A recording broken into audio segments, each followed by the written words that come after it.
So I think the biggest thing that I probably did to change my body a lot is have an actual planned out, phased, really well-made program that you follow in order to progressively change your body the way it's supposed to. A lot of people just skip this step entirely. They go right into the gym and they just start working out. They start lifting weights. They have no idea how much weight they progressed. They may even go down in weight and not have known it. And this leads to your body staying the same for a long period of time because your progression has kind of paused. And most people do not know they're even doing this. They just think they're going to the gym and to get a good workout and they're progressing automatically. You have to put in constant effort to make sure your body is adapting every single time you're in the gym. So going harder than last time is so important. Like for me, a little bit ago, I created my own plan that was really glute focused. So it really focused on the glute, getting that glute upper shelf. And that's what I wanted. So basically I created a plan that took me progressively throughout it perfectly. And I'm currently in phase 6 of my own coaching plan that I created for myself. But the funny thing is now I am applying that to you guys. So whoever signs up for my one-on-one coaching, I put them in the same exact plan as I created for myself to get my transformation the way I did and the strategy that I use for building neural pathways first has been so groundbreaking. So that is what I did, very first thing I did to change my body so much in the past 6 months.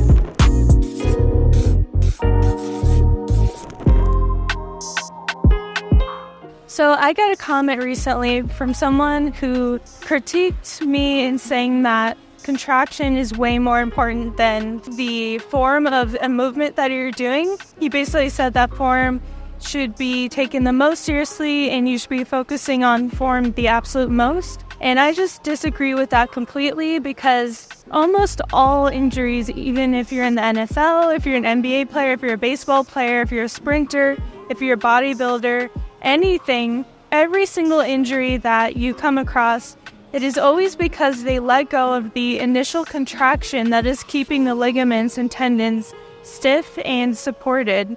Otherwise, these people, especially in the NFL, that have perfect form and everything, they randomly get injured because they let go of that contraction mid-stride or mid-depth.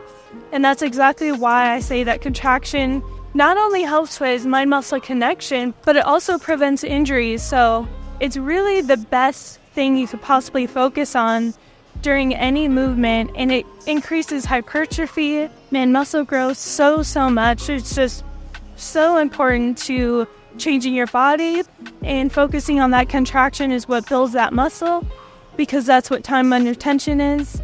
So it's just so important that you do that. That's what I did and what I changed with specific exercises is doing that instead of focusing on form. Some things I added in to change my body so much was cardio. Cardio plays such a huge role in building your glutes. It really allows blood flow to circulate way better, allowing you to feel the muscles more when you do work out and try to build your muscle, which increases hypertrophy a lot. And it's just overall very good to do for your heart. And it increases every lift so much that you do, so that increases your muscle growth, making you look a lot different overall, which is a huge deal. And also, if you're able to run on the weekends, it makes you feel so amazing. There's nothing that beats that runner's high. I personally just ran 6 miles this weekend, and I was just going in to run a mile, and it was just so fun for me. It makes me feel amazing afterwards. Yeah, it gets me excited to be healthy. You always want to be trickling in some new things from time to time, just so that you can start finding new things that you enjoy, which increases your ability to do them consistently, which is what we want. So something that was really able to transform my glutes alone was this. So basically, in every single bulk grind split squat or hip thrust or any glute movement that I was wanting to grow my glutes with, if I wasn't feeling it in the glute, in the working side glute that I was wanting, but hip thrust is both sides, so that doesn't really count. But for any glute movement that you're wanting to work your glutes with, this is a really big thing that I did and added in order to feel my glutes every single time during the working movement. So no matter if I was doing a hip thrust, no matter if I was doing a Bulgarian split squat set, if I wasn't feeling it the amount that I wanted it to, I always did and still do single RDLs, which look like this. And I hold on to something, and then I go down, and then power up. Down, up. Down, up. Down, up. And then after about 35 of those, I would be feeling my glutes so much, not only for that set, but for the working sets for my glutes. So after I would be done with doing both legs with that till failure, I would go right into the hip thrust, and I feel the hip thrust so much more than I did before. For a lot of my clients, my one-on-one online coaching clients, I have them doing these single leg RDL movements every rest day that they have. That way they can really get those neural pathways created so that the muscle is able to work as recruited, and you're able to even recruit those muscles because those neural pathways are built in the brain in order to contract them. Otherwise, you're just going to feel like you're lost in finding the muscle, and that's what I don't want to happen, and that's what goes against my coaching plan. It's all about feeling the muscle, and as long as you feel the muscle, you can contract the muscle, and as long as you can contract the muscle, you're growing the muscle. So it's all about how hard you're going to push yourself in that contraction is how much it's going to grow, and this really allows you to push it to the max, especially if you do them right after Bulgarian split squats, after every single set without rest. So making a Bulgarian split squat superset out of these. So doing the Bulgarian split squats, pretend I just did 12 reps of Bulgarian split squats. Then I go right into single leg RDLs, just like this. And that's to failure. And that has been completely groundbreaking for all my clients and groundbreaking for myself when I first tried it, and it's been amazing. Another thing that really allowed me to be able to feel my glutes and grow them the way that I have in such a drastic way over the past 6 months is allowing myself to really focus in on the contraction by doing a posterior pelvic tilt. And basically what that is tilting your pelvis up as if you're drinking a cup of water, that same angle, and then that allows you to contract your glutes way, way harder. So I really want you guys to at least try out tilting your pelvis in the same angle as tilting a cup up to drink water. It's like this. It really allows you to contract the glutes so much harder than you were before, and it's so helpful in that contraction and feeling the glutes, because it only makes sense that if you're like this, you're not going to be able to contract the glutes. You want to be as much like this as you can. I know it looks kind of ugly, but you want to be like tilting your pelvis like this as much as you can. Naturally, my pelvis sits like this. I have a little bit of an anterior pelvic tilt naturally. So what I have to do is I have to go like this and physically tilt my pelvis like this before I go down. So I do it for Bulgarian split squats, I do it for hip thrusts, and really any glute movement that I want to grow my glutes a lot with. So naturally it sits like this, and then I go like this. Sits like this, and I just tilt it a little bit, and then I go down.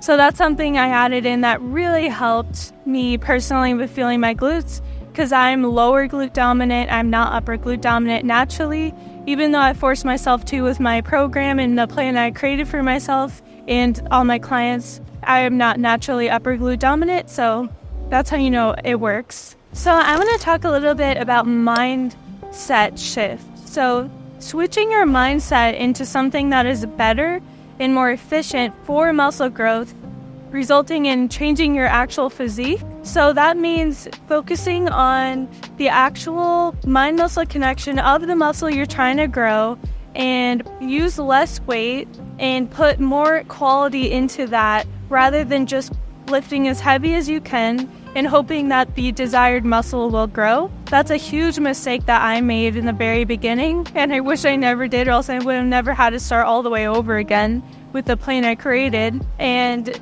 that way you can build up those neural pathways to those muscle fibers that are not activated. You're not able to use them because every single time you're going to use heavy weight, those dominant muscles like the quads and the hamstrings that are way bigger than the glutes at first, most of the time from walking and running, everyday things before you start going to the gym, they're going to activate first every single time, and they're going to take over every single time. So if you don't take the time to really dedicate to the specific body part that you want to grow, you're not going to get the proportions that you want to grow and change your body for. You're going to get big quads or big hamstrings, whatever your genetics deem for you to be dominant with first, it's going to grow first. So if you don't want that to happen, do it the way I'm telling you, and to just really focus on time and attention with the contraction that you want. So if you're not getting the contraction with 50 pounds for hip thrusts that you want, lower the weight until you get that contraction.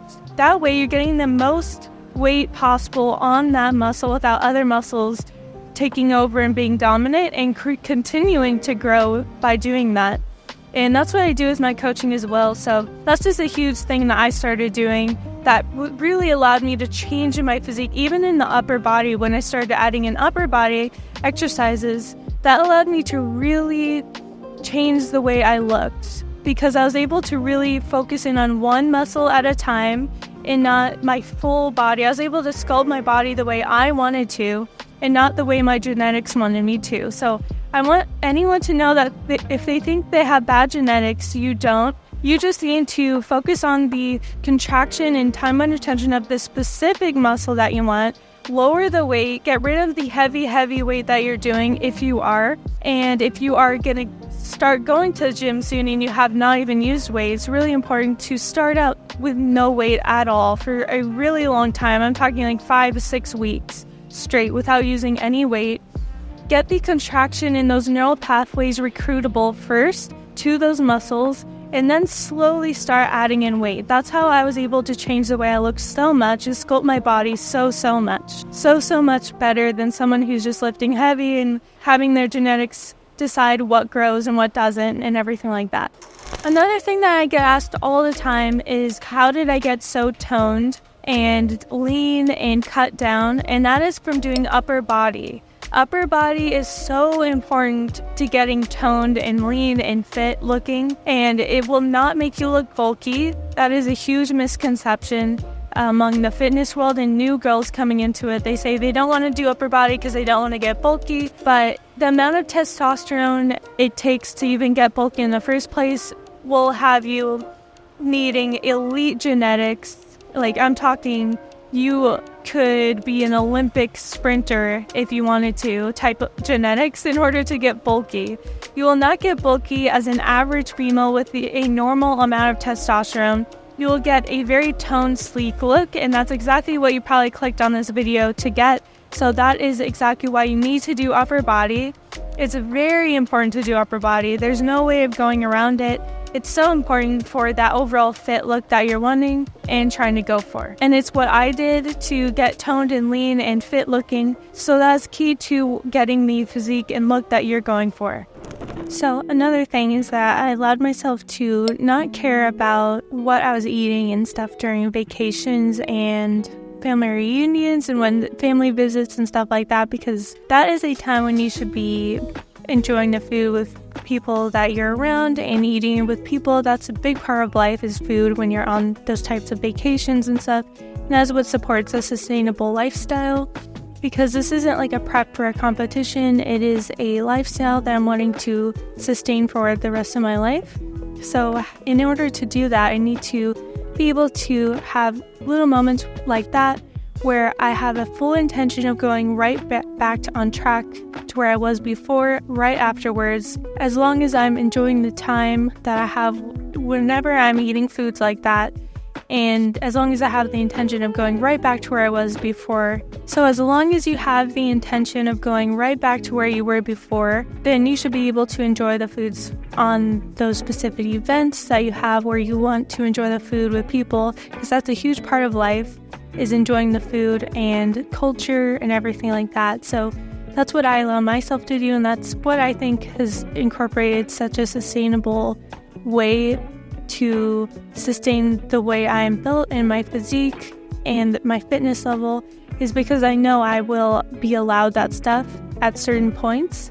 I just have to make sure that I'm going to have the intention of going right back on track as soon as I'm done with those events. And incorporating high protein in every single meal was a huge game changer for me because of the fact that it leaves me feeling full for so much longer than if I were eating like fats or mostly carbs. And that way I don't have any desire to binge eat or stuff like that at the end of the day, because high protein makes you feel satiated for way longer than any other macro does. So that is kind of a cheat code that I have that allows me to not feel like I need to eat the whole pantry at the end of every single day. So that helps a lot. And I don't know if you guys know, but digestion is a huge part of your physique. And since the core is a big part of your whole body, then you want to make sure your digestion is on point, because digestion allows your stomach to be flat instead of bulging out. A lot of clients that come to me have bulging stomachs, which add to the physique and to the illusion that they weigh way more than they actually do. But in reality, they're just bloated and they don't know the right foods in order to digest foods very well in order to get that flat stomach look. And just doing that alone changes your whole physique and the way you look. Like a good 20% of how you look will be completely changed based on that alone. And just eating clean to have no brain fog and to feel clear-minded and to feel motivated and upbeat and alert changes the way you see exercise so much. So just eating clean alone changes your mental state so much, and it just changes so much overall. And it allows you to feel motivated for the workouts during the day instead of groggy and unmotivated and unalert and brain fog, which is caused by really processed foods like grocery food, frozen food section foods, or really any fast food place will over time will make you feel like that without you even knowing that it's doing that. So I promise if you switch to a clean eating, and I hate saying diets because I don't like diets. I like just healthy way of eating, healthy lifestyle. So if you just switch to a healthy lifestyle of eating and stick to it for like 3 weeks, you will notice a huge difference in your motivation to work out, to do what you had planned, and to see a difference in the way you're thinking. It just makes a huge difference.